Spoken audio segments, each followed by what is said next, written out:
श्रीमद् देवी भागवत महापुराण के 12 स्कंद के पहले अध्याय में वर्णन आता है कि नारद जी ने भगवान श्री नारायण से पूछा, हे स्वामिन, हे सुरेश्वर, आप मुझे कृपा पूर्वक उस कर्मानुष्ठान के विषय में बतलाइए जो मंगलकारी, सिद्धि देने वाला तथा भगवती की प्रसन्नता की प्राप्ति कराने वाला हो।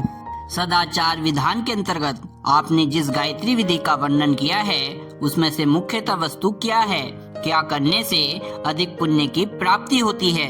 भगवान श्री नारायण बोले, द्विज कोई दूसरा अनुष्ठान आदि कर्म करे अथवा ना करे किंतु एक निष्ठ होकर गायत्री का अनुष्ठान कर ले तो वह कृत्य हो जाता है।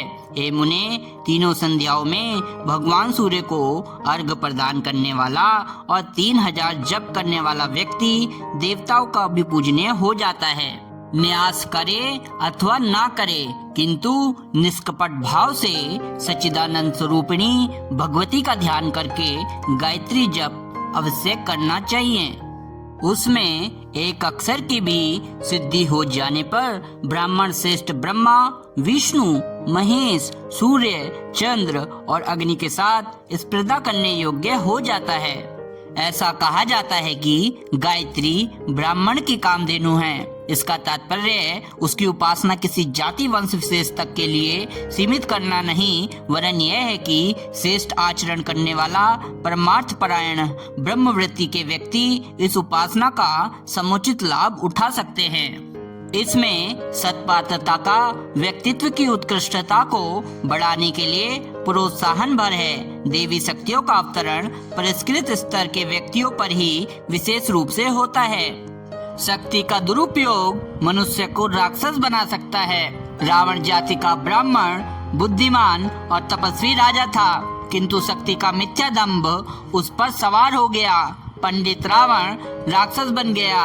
उसकी वासनाएं उत्तेजित हो गई। जितना उसने वासनाओं की पूर्ति करने का प्रयत्न किया, उसने दुगने वेग से उद्दीप्त हुई। शक्ति उसके पास थी। वासना की पूर्ति के लिए रावण ने शक्ति का दुरुपयोग किया और अंत में अपनी समझ शक्ति के बावजूद रावण का क्षय हुआ। परम पूज्य गुरुदेव पंडित श्री राम शर्माचार्य जी कहते हैं कि शक्ति के दुरुपयोग से न्याय का गला घुट जाता है, विवेक दब जाता है, मनुष्य को निज कर्तव्य का ज्ञान नहीं रहता, वह मदहोश हो जाता है, उसे सत असत का अंतर प्रतीत नहीं होता।